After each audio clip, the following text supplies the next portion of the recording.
묵도하심으로 8월 마지막 주 성령 강림호 13번째 주일 예배 하나님께 드리겠습니다.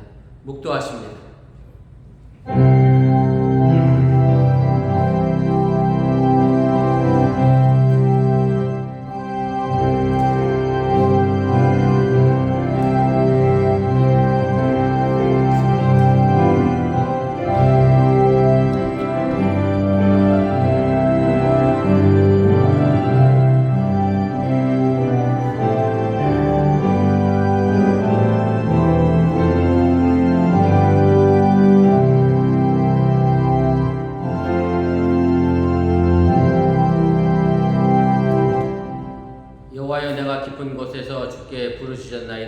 주여 내 소리를 들으시며 나의 부르짖는 소리에 귀를 기울이소서. 아멘. 전능하신 아버지 하나님, 거룩한 주를 맞이하여 주 앞에 나와 예배합니다.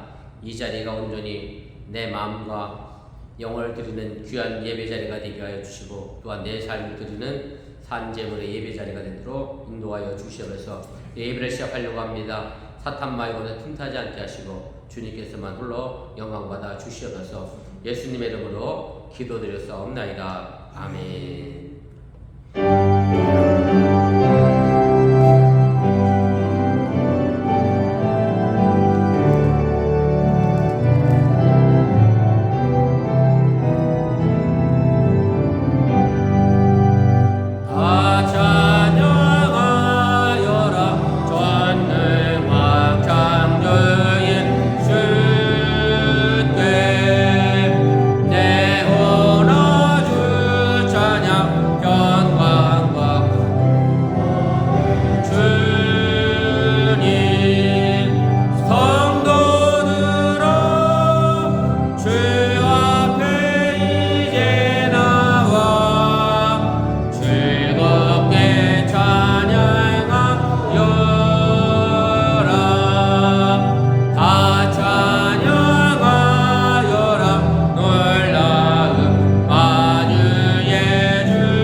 시편 40편, 성시교도 40권, 시편 96편을 교독하겠습니다.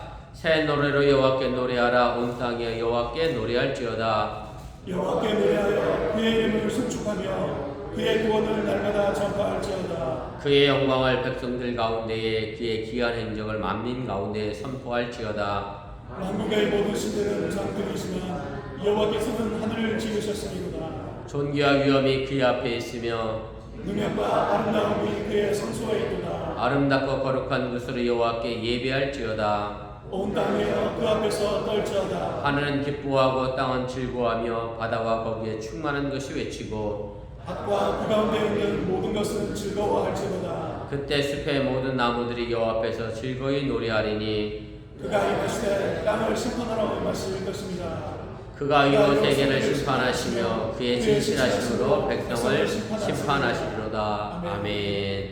전능하사 천지를 만드신 하나님 아버지를 내가 믿사오며 그의 아들 우리 주 예수 그리스도를 믿사오니 이는 성령의 계하사 종령자 마리아에게 나시고 본디오 빌라도에게 고난을 받으사 십자가 못 박혀 죽으시고 장사한 지 사흘 만에 죽은 자 가운데서 다시 살아나시며 하늘에로부터 전능하신 하나님께 앉아 계시다가 저로서 사한 자와 죽은 자를 심판하러 오시리라. 성령을 믿사오며 거룩한 공예와 성도가 서로 타는 것과 죄를 사하여 주신 것과 몸이 다스리는 것과 영원히 사는 것을 믿사옵나이다.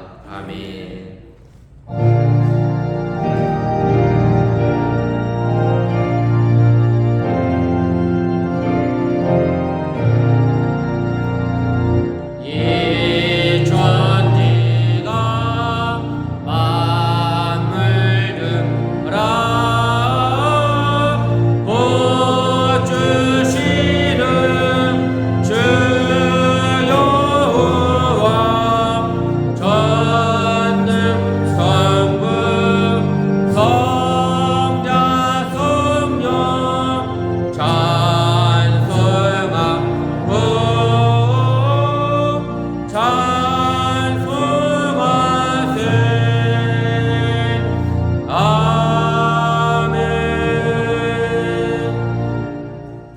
자리에 앉아 주시기를 바랍니다.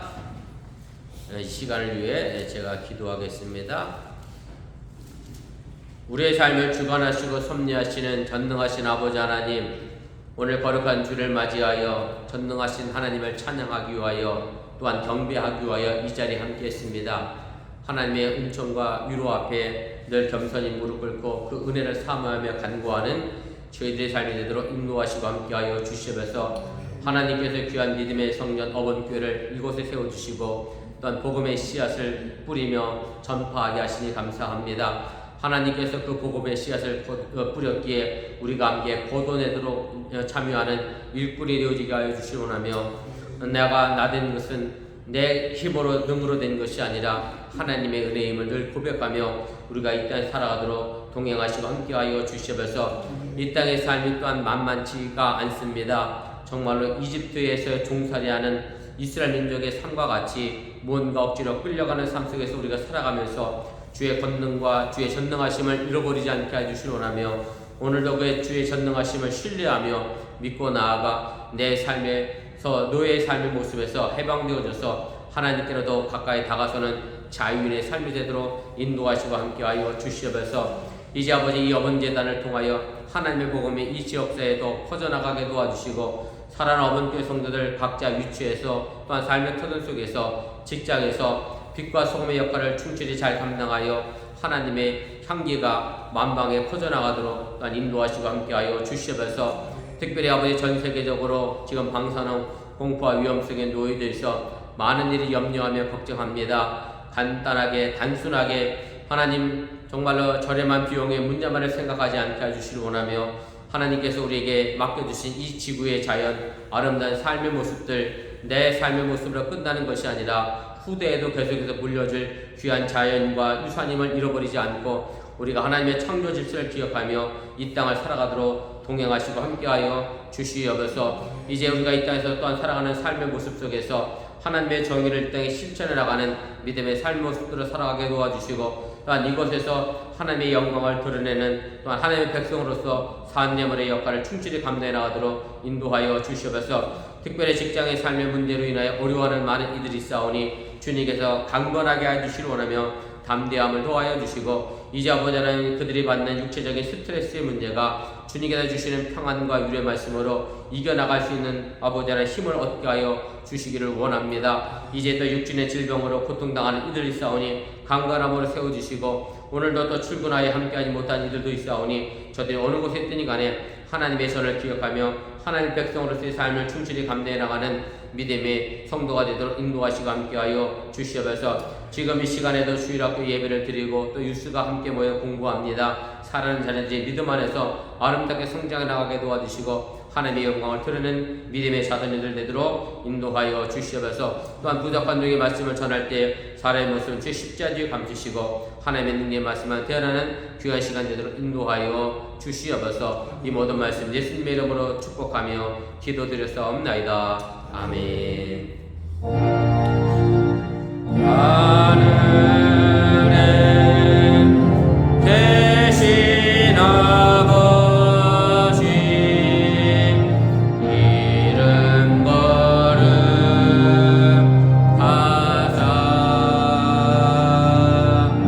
주님 나라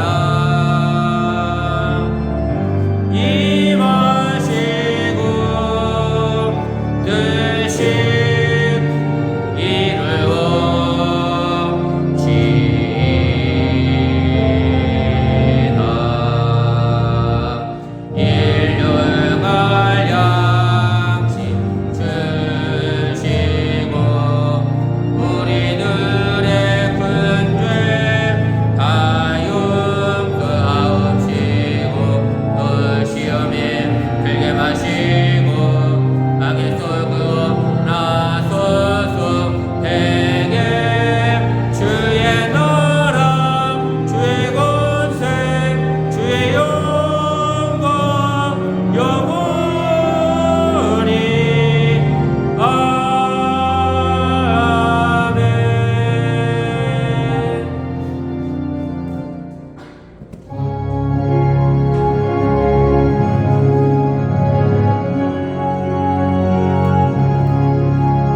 좋으신 아버지 하나님, 거룩한 주를 맞이하여 주 앞에 나와 예배하며 빈손을 나오지 않고 정성된 마음으로 귀한 예물을 드렸습니다.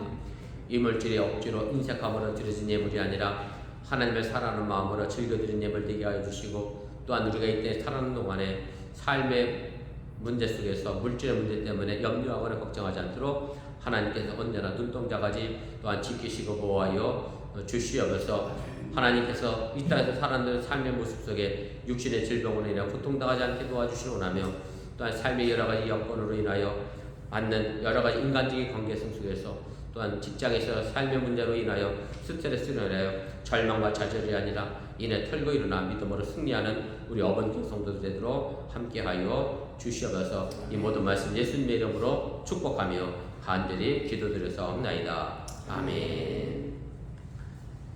감사합니다. 다 같이 자리에 앉아주시면 고맙겠습니다. 교회 소식 전합니다. 앞에 화면 같이 보시고 차가 없으시기를 바랍니다. 다음 주가 벌써 9월 첫째 주일입니다. 우리 성찬 예식이십니다. 기억하시고 준비해 주시고 마음에 준비하시고 참여해 주시면 고맙겠습니다. 우리 안지사님은 돌 예배가 아니라 돌잔치라고 했는데 진짜 돌잔치가 있어서 일부 예배 드리고 가셨습니다. 그렇게 하시기를 바랍니다. 이번 주 토요일 우리 자녀를 위하여 안수기도회 있습니다.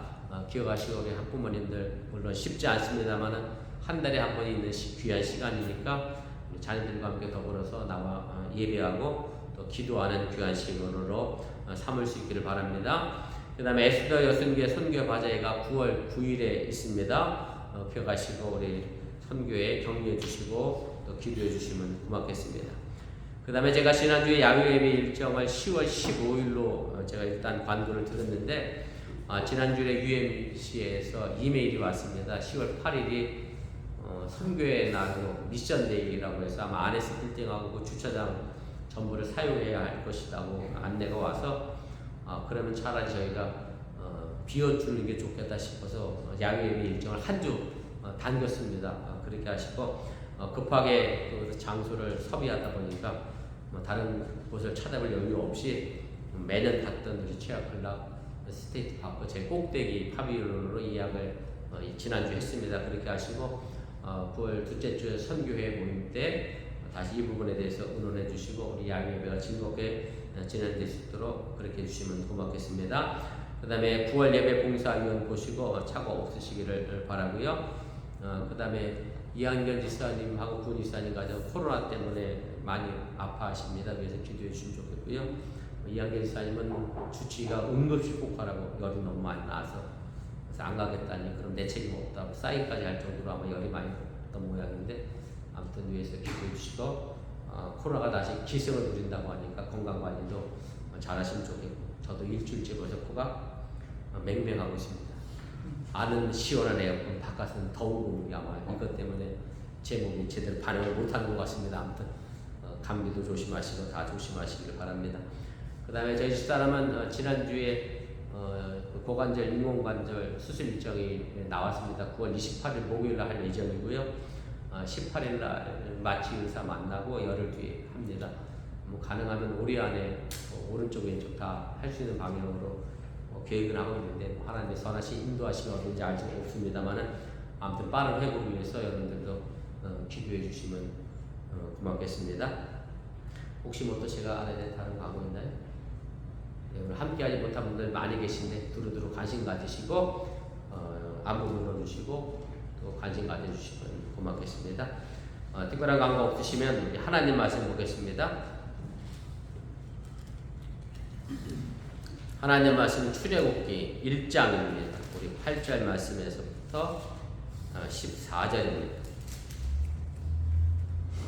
출애굽기 1장 8절에서 우리 14절 한 절씩 읽고 우리 14절 말씀은 함께 읽도록 하겠습니다. 요셉을 알지 못하는 새 왕이 일어나 애굽을 다스리더니 그가 그 백성에게 이르되 이 백성 이스라엘 자손이 우리보다 많고 강하도다. 자, 우리가 그들에게 대하여 지혜롭게 하자. 두렵건대 그들이 더 많게 되면 전쟁이 일어날 때에 우리 대적과 합하여 우리와 싸우고 이 땅에서 나갈까 하노라 하고, 방국들을 그들 위에 세우고 그들에게 무거운 짐을 지워 괴롭게 하여 그들에게 바로를 위하여 북고성 기둥과 람세스를 건축하게 하니라. 그러나 학대를 받을수록 더욱 번성하여 퍼져 나가니 애굽 사람이 이스라엘 자손으로 말미암아 근심하여 이스라엘 자손에게 이를 엄하게 시켜 어려운 노동으로 그들의 생활을 괴롭게 하니 곧 흙 이기기와 벽돌 굽기와 농사의 여러 가지 일이라 그 시키는 일이 모두 엄하였더라. 아멘. 이 시간 예수 여선교회 특별 찬양 읽겠습니다. 김정 권사님이 찬양해 주시면 고맙겠습니다.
귀한 찬양에 진심으로 감사를 드립니다.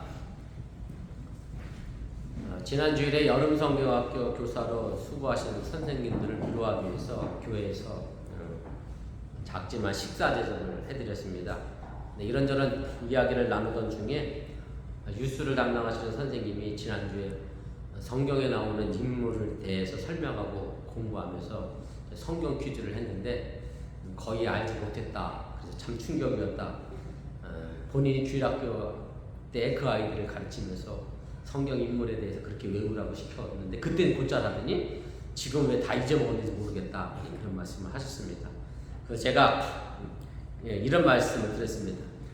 요즘 뉴스는 자기 친구들 이름인 존, 모세스, 아이작, 에스더, 폴, 데이비스는 아는데 누군 모르냐면 요한, 모세, 이사, 야고보, 바울, 다윗을 모르는 시대가 됐다. 그런 말을 했습니다.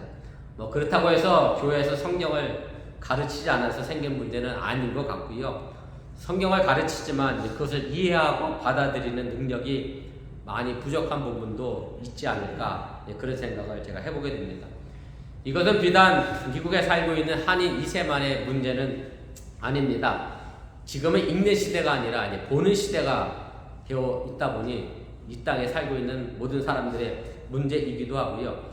다시 말씀드리면 글을 읽지 못하는 것이 아니라 그 내용을 이해하지 못하는 경우가 너무 많은데, 이런 시대의 성경을 또 자녀들에게 어떻게 가르쳐야 할지가 심각한 도전일 수밖에 없습니다. 이 문제는 지금 이 시간에 예배를 드리는 우리의 문제이기도 합니다.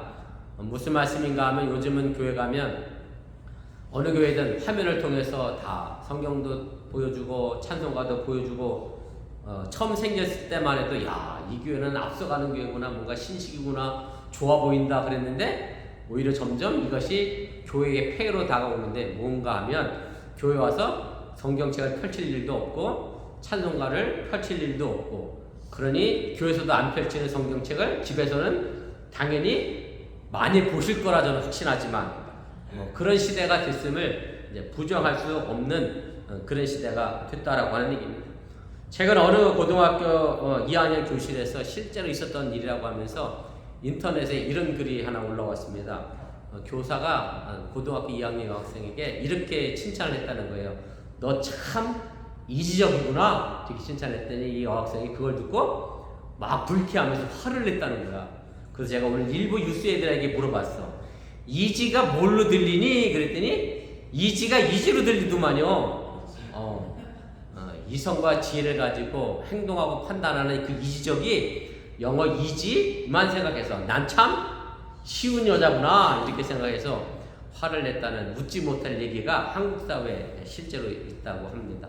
이 교사가 또 하나를 글을 하나 올렸는데, 이번에는 너무 융통성이 없어 보이는 학생한테 이렇게 얘기했다는 거야. 너 참 고지식하구나 그랬더니 이걸 또 이렇게 받았다는 거예요. 높을 꽃자에 난리지, 나는 참 지식이 많은 사람이구나. 근데 사실은 이 말은요, 지식과 전혀 관계없는 순수한 우리말이고 한자가 전혀 없습니다. 그냥 성질이 곧아서 융통성이 없다라는 뜻이 이제 고지식입니다. 그래서 제가 뉴스에 이 두 단어를 꼭 기억하면 좋겠다. 그래서 새로운 단어를 알려줬습니다. 기독교는 말과 글의 종교라고 할 수 있습니다. 왜냐하면 기독교는 책과 문자를 바탕으로 하기 때문에 그렇습니다. 하나님께서 글로 주신 이 성경에 계시가 담겨져 있고, 그 계시는 오고 가는 세대 속에서 말과 글로 전달되어지기 때문에 그렇고, 그래서 글을 읽고 이해하는 능력인 이 문해력은 기독교에서 매우 중요하다, 이렇게 할 수가 있습니다. 사실은 이것은 글만 보는 눈뿐만 아니라 그림을 보는 눈도 그렇고요, 음악을 듣는 귀도 마찬가지입니다만은 우리가 단순하게 겉으로만 드러나는 것을 보고 모든 것을 판단하는 실수를 범해서는 안 됩니다. 오늘 이 앞에 나와 있는 이 그림의 제목은 꽃을 파는 사람이라고 하는 그림입니다. 멕시코 화가인 디에고 리베라의 작품이고요. 스페인과 유럽에는 피카소가 있다라고 하면 멕시코와 중남미에는 이 화가가 있을 정도다라고 이야기할 정도로 아주 유명한 그런 화가입니다. 여러분들의 눈에는 지금 가장 먼저 무엇이 보이는지 모르겠습니다. 언뜻 보기에는 화려한 꽃다발이 우리의 눈을 사로잡습니다만은 디에고 리베라가 우리에게 보여주고 싶었던 것은 뭐냐면 이 꽃을 짊어지고 있는 여인의 모습입니다. 꽃장수는 얼핏 생각할 때에 어떤 상인보다 좀 우아하고 행복한 직업인 것처럼 생각하기 쉽습니다만은 사실 그렇지가 않다라고 하는 얘기입니다. 꽃은 살아있는 생물이기 때문에 시들기가 쉽고, 또 시들기가 쉬우니 잘 관리해서 좋은 모양으로 고객들에게 만족을 줘야 하기 때문에 그래서 관리하기가 참 어렵고요. 또 하루 이틀 있다 보면 금방 시들어 팔지 못하면 이내 버려야 하는 것이 꽃이기 때문에 아마 꽃을 판매하는 사람 입장에서는 굉장히 부담인 것이 꽃집을 운영하는 사람의 모습이라고 하는 얘기입니다. 한 여인이 버거워하는 꽃바구니를 등에 지고 일어서기 위하여 무릎을 꿇고 있습니다. 한눈에 보기에도 너무나 버거워 보입니다. 화려하고 아름다운 꽃이지만 그 이면에는 이걸 당장 팔아야 식구들이 먹고 산다라고 하는 절박한 생계수단이었음을 우리가 또 알게 됩니다. 꽃이 많으면 많을수록 그의 삶의 무게도 힘이 듭니다. 아름다운 꽃 뒤에 무게감이 느껴진다는 그런 말씀입니다. 돈을 벌어야 하기 때문에 가장 낮은 곳에서 그녀는 지금 무릎을 꿇고 있는 것으로 그림을 표현하고 있다라고 하는 얘기입니다. 살아가기 위하여 우리는 여러 가지 형태의 삶의 무거운 짐을 가지고 있습니다. 아버지에게는 가장의 무게가 있고 엄마에게는 육아의 문제뿐만 아니라 또 직장을 다니는 우리 어번교회 많은 성도들이 있기 때문에 또 육아와 직장을 함께 해야 하는 정말로 힘들고 어려운 무거운 짐이 있고 공부하는 사람들에게는 학업이라고 하는 또 무거운 짐도 있고 물론 서로가 지고 있는 이 짐이 제일 크다라고 생각하고 싶습니다만은 그래서 남을 돌아볼 여유가 없는 삶을 지금 우리가 살아가고 있음도 우리가 보게 됩니다. 이 그림을 그린 이 화가는 이 무거운 짐을 지고 있는 삶의 여정을 살아가는 여인이 결코 혼자가 아님을 보여주려고 이 그림을 그렸습니다. 이 그림은 여기가 끝이 아니라 좀 더 자세히 들여다보면 그 여인의 무릎 꿇은 것 옆 사이로 두 발이 보이고 꽃 위로는 다리 아닙니다. 머리가 없으신 것 같아요. 사람의 머리인데 머리카락이 없어서 대머리이신 분 같습니다. 누군지 모르지만 대머리인 거로 봐서는 남자일 수도 있겠네요. 어쨌든 이 꽃바구니를 뒤에서 뒷받침하고 있는 그런 모습을 그렸고 그래서 꽃을 파는 여인을 돕고 있는 그 어떤 사람이 있음을 오늘 디에고 리베라고 하는 화가는 우리에게 알려주고 있습니다. 그래서 화가는 이 화려한 인생 같은 꽃 같은 삶이지만 그 이면에는 우리에게는 무거운 삶의 현실이 존재하고 그 삶의 현실은 우리가 홀로 지고 가는 것이 아니라 우리를 돕고 있는 하나님의 손길을 표현하고 있다고 하는 사실을 여러분들이 깨달으시길 바랍니다. 오늘 본문은 출애굽기 서론입니다. 이스라엘 백성들이 왜 출애굽을 할 수밖에 없었는지를 보여주는 그런 내용입니다. 오늘 본문이 우리에게 전해주고자 하는 표면적인 이유는 아주 간단하게 이집트의 새로운 왕이 됨으로 해서 요셉을 알지 못해서 이스라엘 민족의 수적 증거와 더불어서 번성을 두려워하여 학대하고 박해하는 것으로 그렇게 되어 있습니다. 그러나 이 모든 박해는 하나님이 이스라엘 공동체를 구원해서 젖과 꿀이 흐르는 가나안 땅에 이르게 하시려고 하는 놀라운 계획 속에서 이루어진 것이라는 말씀입니다. 그 단순하게 하나님의 백성이 왜 이집트에서 박해받고 고생하느냐만을 볼 것이 아니라 하나님의 구원자 모세를 통해서 어떻게 이스라엘 백성들을 이끌어요 죄송합니다. 가나안 땅에 이르게 하실지를 볼 수 있는 그런 믿음의 눈을 우리가 가져야 한다는 그런 말씀입니다. 제가 지난주에 설교했던 것처럼 요셉이 이집트의 총리로 있으면서 그 형제들과 아버지를 이집트로 모셔오게 됩니다. 고센 땅이라는 곳에 정착을 하게 되는데 그리고 이곳에 정착한 야곱의 식구들이 이렇게 기록이 됩니다. 우리 창세기 46장 우리 27절 말씀인데 함께 읽겠습니다. 시작. 애굽에서 요셉이 낳은 아들은 2명이니 야곱을 집사하고 애굽의 이름자가 모두 70명이었더라. 애굽에 정착한 야곱의 자손들이 70명. 그래서 이 70명이 고생 땅에 정착해서 살아온 삶의 모습이 오늘 우리가 읽은 본문 바로 앞에 있는 7절을 통해서 종합을 하게 됩니다. 출애굽기 1장 7절에 보면 이렇게 기록이 됩니다. 이것도 함께 읽겠습니다. 이스라엘 자손은 생육하고 그러나 번성하고 매우 강하여 온 땅에 가득하게 되었더라. 그래서 이 결과로 출애굽 당시에 이스라엘 인구는 어마어마한 숫자로 불어나게 됩니다. 출애굽기 12장 37절입니다. 함께 읽겠습니다. 시작. 이스라엘 자손이 람셋을 떠나서 숫곳에 이르니 이와 외에 모여있는 장정이 60만 가량 70명이 고센 땅에 정착했는데 이집트에서 430년을 사는 동안 60만 가량의 장정이 되었다. 한글 성경에는 유아라고 되어 있습니다만 영어 성경에는 뭐라고 되어 있느냐면 우먼과 칠드런이라고 되어 있어서 그래서 여자와 아이를 뺀 남자의 숫자만 60만 명이니까 정말로 어마어마하게 이집트에서 부흥하고 성장하고 번성했음을 우리가 알게 됩니다. 그러나 이스라엘의 이집트 생활은 그렇게 평탄하지가 않았습니다. 바로 오늘 본문이 그 시작을 알려주게 됩니다. 오늘 본문 8절 시작을 보면 이렇게 합니다. 요셉을 알지 못하는 새 왕이 일어나 애굽을 다스리더니, 이 글을 읽으면서 아마 여러분들이 이상하다라고 생각했을지도 모르겠습니다. 아무리 새 왕이 됐다 그래도 7년 6년 동안 그 애굽의 총리로서 이집트 사람들을 다 먹여 살던 그 유명한 총리를 어떻게 모를 수 있겠느냐, 우리가 이렇게 의구심을 가질 수 있다라고 하는 얘기입니다. 그 유리 유수도 조셉은 아는데 요셉은 잘 모릅니다. 제가 요셉을 잘 알지 못하는 새 왕을 설명하기보다 뭘 먼저 설명해야 하는 상황이냐면 요셉을 먼저 설명해야 하는 상황이 됐습니다만, 아무튼 이 새 왕은 말 그대로 새 왕입니다. 무슨 얘기냐면 이집트의 왕조가 계속해서 아버지에서 아들로 물려 내려오다가 이 새 왕은 그동안 요셉의 총리로 있던 이집트 힉속스 왕조를 무너뜨리고 새롭게 이집트의 패권을 장악한 왕이었기 때문에 그래서 새 왕이라고 표현한 겁니다. 그래서 이 새 왕을 더 정확히 번역하면 다른 왕이라고 해도 틀리지가 않습니다. 여러분들이 중국 역사도 마찬가지잖아요. 중국 중원을 장악한 사람들이 전부 한족이 아니라 때로는 거란족, 때로는 몽골족, 때로는 여진족이 장악하면서 중국 본토를 왕조를 만들어 갔던 것처럼, 그렇기 때문에 이 다른 왕은 요셉을 알지 못하는 것이 당연할 수 있습니다.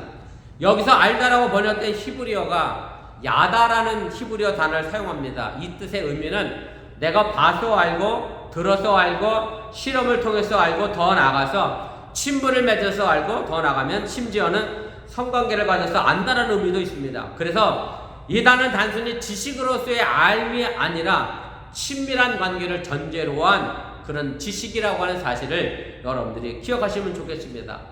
쉽게 말씀드리면 여러분들이 바이든을 다 아시잖아요. 저도 압니다. 그러나 그 사람과 저는 아무런 친밀의 관계가 없습니다. 이렇게 아는 것의 의미가 아니라 정말 친밀해서 체험적으로 아는 것을 의미하고, 그러다 보니까 요셉을 전혀 몰랐다라고 하는 그런 의미보다는 요셉이라고 대표되는 이스라엘 민족에 대하여 이 새 왕은 호의를 갖지 않았고 관심을 갖지 않았다라고 하는 얘기고, 더 나아가 요셉이 알고 있던 그 하나님에 대하여 이 왕은 전혀 관심이 없는 왕이었다, 그렇게 말씀드릴 수가 있습니다. 그런데 이 새 왕이 이스라엘 민족을 보니 그렇게 만만해 보이지가 않았습니다. 본문 9절을 보면 우리보다 많고 강하다라고 표현되어 있는데, 물론 이 단어의 강함은 군사력으로 많다, 혹은 권세 같은 물리력의 힘으로 강함을 의미하는 것이 아니라 수적인 강함을 이야기를 하게 됩니다. 그러나 실제로 수적인 면에서 볼 때 이스라엘 자손이 이집트 사람들보다 많을 수는 없습니다. 아무리 생육하고 번성했다 할지라도 다른 나라에서 이민족으로 살아가는데 그 숫자가 본민족보다 더 많아질 수는 없다는 얘기입니다. 이것은 마치 우리들 주위에 흑인이 많이 모여서 흑인 인구가 더 많은 것 같지만 실제 미국 인구는 흑인 인구가 20%밖에 안 됩니다. 절대 다수가 백인 인구인 것과 마찬가지입니다. 그런데 이집트 새 왕은 이스라엘 민족에게 두려운 마음을 가지고 있었기 때문에 심리적으로 더 많아 보였을 겁니다. 그리고 이 문제를 해결하고 지혜를 모으게 됩니다. 이것은 철저히 자신의 생각대로 지혜였고 인간적인 지혜였고 하나님과 전혀 친분의 관계가 없던 왕이었기 때문에 하나님의 지혜와도 관심이 없었습니다. 당연히 이 지혜는 결론적으로 말씀드리면 실패를 하게 됩니다. 우리가 이 세상을 살아가면서도 이 새 왕과 같은 실수를 할 때가 너무나 많이 있습니다. 내 지혜로서 판단하고 내 인간적인 경험으로 뭔가 해결하려기보다 정말로 하나님의 뜻과 지혜를 구하는 저와 여러분들이 되어줄 수 있기를 주님의 이름으로 간절히 축원을 드립니다. 그렇게 하여 선택한 방법이 나라의 무기를 보관하는 국보성인 큰 두 성을 이스라엘 백성들로 하여금 강제 노동시키며 짓게 만듭니다. 강제 노동시킴으로 해서 너무나 힘들게 함으로 해서 그 인구의 숫자를 막아보려고 했던 그런 지혜를 모았는데, 그러나 오늘 본문은 그 반대 상황을 우리에게 분명하게 전해주고 있습니다. 오늘 본문 12절입니다. 함께 있습니다. 그러나 학대를 받을수록 더 번성하여 퍼져나가니 애굽 사람이 이스라엘 자손으로 말미암아 근심하여. 사실 이 말씀은 인간적인 생각과 상식으로는 있을 수 없는 일입니다. 학대를 받으면 당연히 위축되어지고 작아져야 하는데 오히려 더 번성했다라고 성경은 기록을 합니다. 비록 이집트와 바로가 학대라고 하는 수단을 통해서 하나님의 역사를 막아보려고 했지만 이스라엘 자손들의 번성하는 일은 전능하신 하나님께서 이루시는 일이기 때문에 아무런 영향도 줄 수 없었음을 이 본문의 말씀은 분명하게 우리에게 선언해주고 있습니다. 오늘 이스라엘 백성들이 이집트에서 당면한 이 문제는 지금 이 시대를 살고 있는 우리의 삶에도 그대로 적용이 됩니다. 무슨 말씀인가 하면 지금의 세상이 바로 이집트 노예 생활과 다를 바가 없다는 그런 말씀입니다. 제가 이렇게 표현하면 내가 무슨 노예된 삶을 사나 생각하기 쉽습니다만은 제가 그래서 유스 애들에게도 물어봤어요. 아침에 학교에 일어나기가 너무 즐겁고 행복해서 자발적으로 학교를 가지 그랬더니 자발적으로 가는 친구가 없더라고요. 혜은이가 나를 잘 쳐다보니 혜은이 아침에 일어나면 직장생활 가는 너무 즐거워서 막 자발적으로 운전대가 즐겁지? 아니야, 다 힘들어. 억지로 어떻게 보면 끌려가는 인생입니다. 그러다 보니 노예 생활과 정말 다르지 않는 생활을 우리가 지금 하고 있다라고 하는 얘기입니다. 또 한편으로는 우리가 이중적인 삶을 살아가면서 하나님의 백성으로서의 삶도 살아내야 합니다. 그러다 보니 이 세상에서 성도가 당하는 고난은 정말로 불가피하게 우리가 만날 수밖에 없는 현실이라고 하는 얘기입니다. 이 세상에 살면서 고난과 고통 없이 살아가는 사람은 한 사람도 없습니다. 물론 예수 믿는 성도라고 해서 예외가 될 수 없다는 말씀입니다. 지난주 금요일 새벽에 제가 새벽 기도를 나오려고 아침에 일어났는데 단체 카톡이 하나 와 있었습니다.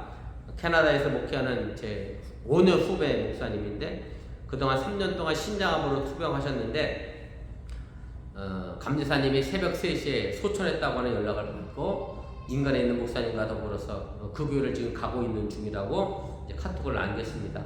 또 그 교회 장로님 마치 제가 또 언젠가 한번 말씀드렸는데 제 고등학교 2년 선배님이세요. 어떻게 알고 제게 연락을 해서 담임 목사님 투병 소식을 제게 가끔 알려주시고 또 그렇게 카톡으로 이제 주고받았는데 저보다 5년 후배니까 지금 기껏해 이제 딱 50대 쓸까? 이런 나이. 아직 막내는 고등학생인데 하나님이 너무 일찍 불러 가신 것이 또 사실이기도 합니다. 목사도 암에 걸립니다. 제가 병원에 입원했는데 대장암 때문에 이런저런 얘기 묻잖아요. 8인실이니까 6인실이었나? 그때는 이것저것 물어. 젊은 사람이 암병동에 누워있으니까 궁금한 게 많잖아. 노인네들이 담배를 피니 안 피니 술을 마시느냐 안 피니 그러더니 결국 직업까지 나와서 그 직업은 뭐요? 목사입니다. 그러면 대부분 뭐라고 반응하는지 아세요? 목사도 암에 걸려? 이래. 목사는 암에 안 걸리나? 아무튼 먼저 후배 때문에 우리 집사람이 살아줘서 고마워 그런 감사한 말도 들었습니다만 아무튼 목사도 암에 걸리고 육체 질병도 걸리고 힘듭니다. 그럼 왜 하나님이 저를 그 친구는 데려갔는데 저를 살려내셨는지 그 이유는 정확히 알 수 없습니다만은 지금도 살아있는 동안에 내 생명이 있는 동안에 하나님의 일을 하라고 살려내신 것이라는 확신을 가지고 오늘 여러분들에게 제가 말씀을 전합니다. 그리고 이런 세상적인 질병과 고통 말고도 성도이기 때문에 특별히 당하는 고통이 있습니다. 고난이 있습니다. 그것도 근본적으로 우리가 세상의 삶과 너무나 다르기 때문에 그렇습니다. 사실 똑같다고 하면 아무 문제가 없습니다. 똑같지 않기 때문에 당하는 고난과 고통이 있다는 그런 말씀입니다. 그래서 사도 바울은 디모데후서 3장 12절에서 이렇게 말씀합니다. 무릇 그리스도 예수 안에서 경건하게 살고자 하는 자는 박해를 받으리라. 이 말씀을 반대로 생각하면 내가 이 세상에 살면서 예수 믿는 것 때문에 박해를 받지 않는다라고 하면 내가 예수 안에서 경건하게 살려고 노력하지 않았구나 이렇게 생각해도 틀리지 않는다는 말씀입니다. 그래서 우리 성도들은 이 사실을 바로 알고 세상에서 내가 박해를 받을 때 이것을 이상하게 생각하거나 이런 박해 때문에 낙심하거나 절망할 필요가 없습니다.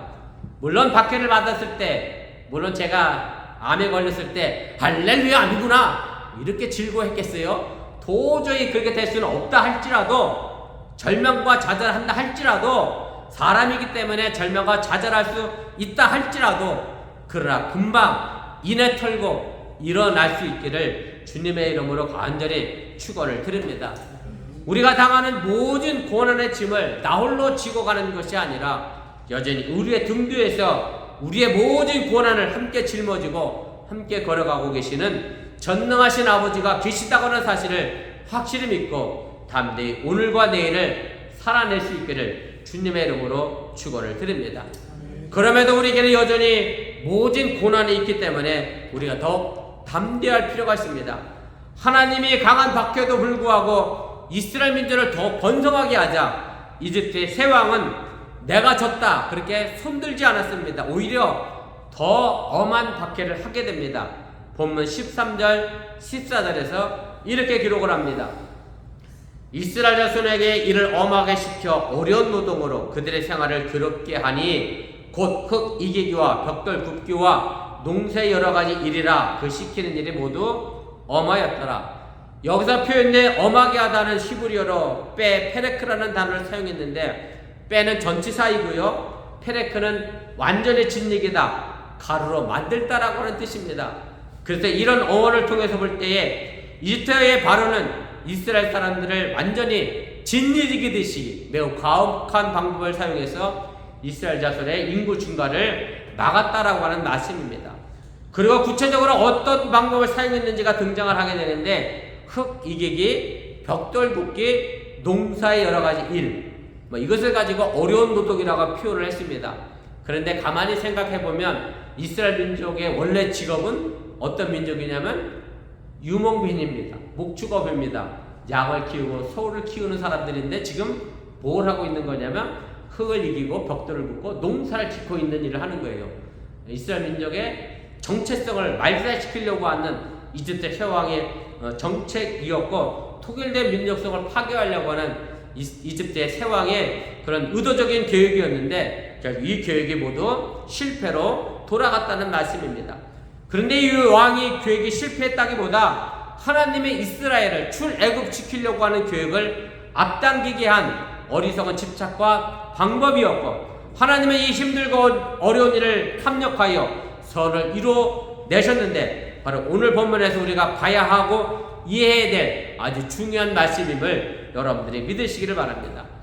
현실적인 측면에서 보면 이스라엘 민족의 고생이 보입니다마는 그 뒤에서 역사하시는 하나님의 힘을 더 크게 작용하여 결국 요셉을 알지 못하는 새 왕이 벌인 일은 실패로 끝나게 되고, 요셉이 알고 있는 전능하신 하나님의 승리였다는 그런 말씀입니다. 제가 마지막으로 디에고 리베라의 또 다른 그림 하나를 보여드리면서 오늘 말씀을 정리하려고 합니다. 이 그림은 조금 더 분명하게 보입니다. 꽃을 나르는 사람이라고 하면서 이 그림인데 인생의 꽃의 무게를 보여주고 있고, 그런데 이 무거운 인생의 꽃을 뒤에서 누군가가 확실하게 들어주고 있는 그림을 표현하고 있음을 보게 됩니다. 여전히 여러분들의 인생이 아름다운 꽃과 같은 인생입니다만은 그 꽃의 무게는 우리가 져야 하고요. 우리 그리스도인들의 정체성을 잃어버리게 하려고 강한 유혹과 힘든 고난과 위협이 우리의 현실 속에서 나타나고 있지만, 그럼에도 불구하고 여러분들이 그 정체성을 잃어버리지 않기를 주님의 이름으로 간절히 부탁을 드립니다. 더욱 담대해서 최후 승리는 결국 우리의 것임을 여러분들이 믿으시고, 오늘날 요셉이 알지 못하는 새 왕이 우리를 괴롭힌다고 해도 요셉이 알고 있는 전능하신 하나님이 우리와 함께하고 있음을 또한 여러분들이 믿으시고, 이 인생의 아름다운 삶의 모습을 승리의 삶으로 끝을 내는 저와 여러분들이 될 수 있기를 주님의 이름으로 간절히 축원을 드립니다. 우리 말씀을 기억하며 우리 1분여 정도 합심해서 함께 기도하겠습니다. 제가 오늘 말씀의 제목을 요셉을 알지 못하는 새 왕 이렇게 정해 봤습니다. 그 새 왕은 요셉을 알지 못해서, 더 나아가서 전능하신 하나님을 알지 못하여 인간적인 방법으로 이스라엘 민족을 말살시키려고 했고 박해하였고 억압했습니다. 그러나 인간적인 지혜는 결국 실패하게 됩니다. 전능하신 하나님의 계획이 출애굽시키려고 하는 하나님의 지혜가 모세를 보내게 되었고, 그래서 이스라엘 민족을 그 애굽 땅에서 이집트에서 벗어나게 합니다. 우리의 인생의 무게가 있습니다. 물론 그 인생이 힘든 인생입니다만은 아름다운 꽃의 인생이기에 우리가 능히 감당해야 하고, 아름다운 꽃이라도 많으면 많을수록 무거워질 수밖에 없는 것이 사실이지만, 그러나 그 뒤에서 여전히 우리를 돕고 있고 우리를 밀어주고 계시고 우리를 이끌어 가시는 하나님이 있음 또한 여러분들이 잊지 마시고, 요셉을 알지 못하는 세왕과 더불어서 요셉이 잘 알고 있는 전능하신 하나님을 기억하며 오늘도 살아가는 저와 여러분들이 되어주시기를 바랍니다. 우리 함께 기도하겠습니다. 사랑의 하나님, 오늘 시간에 부족한 중에 잠시 말씀을 전했습니다.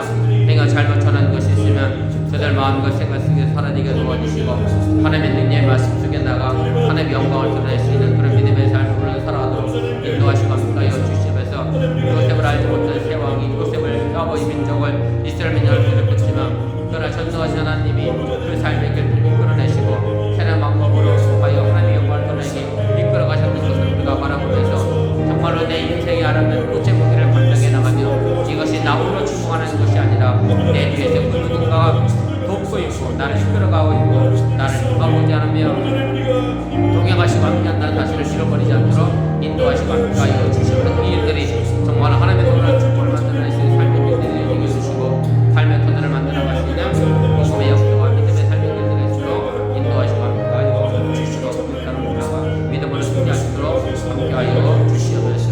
믿습니다. 사랑의 하나님, 우리들의 인생의 삶의 길들이 요셉이 알지 못하는 세왕처럼 우리를 괴롭히고 힘들게 합니다.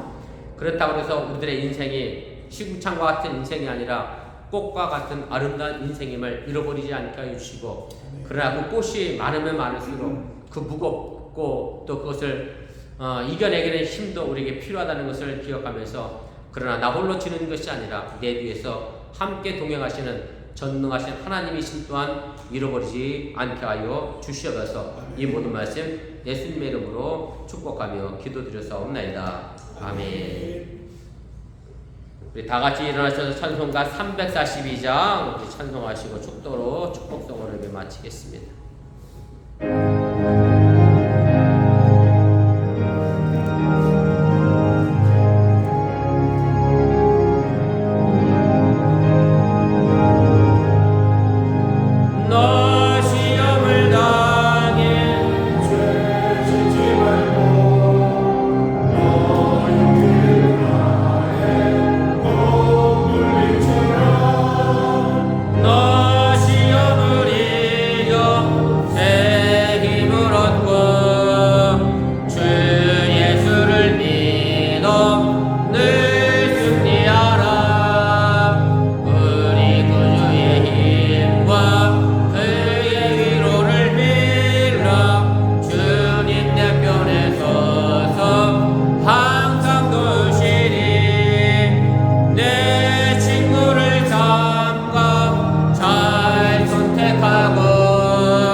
삶의 길에서 언제나 동행하여 주시며 우리에게 은혜를 베풀어 주시는 주 예수 그리스도의 은혜와 우리에게 독생자 예수를 아낌없이 보내신 하나님의 놀라신 사랑과 힘들고 어릴 때마다 저에게 위로가 되시고 힘이 되시는 성령님의 교통하시고 감동감하심의 역사가 이제 세상을 향하여 한 걸음 더 나가며 전능하신 하나님을 알고 세상을 향하여 담내 나가는 어번 성도들 위해 이제부터 영원토록 함께 하시기를 간절히 축원하옵나이다. 아멘.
감사합니다. 예배를 마쳤습니다. 무더위 한 주간도 또 승리하시길 바랍니다.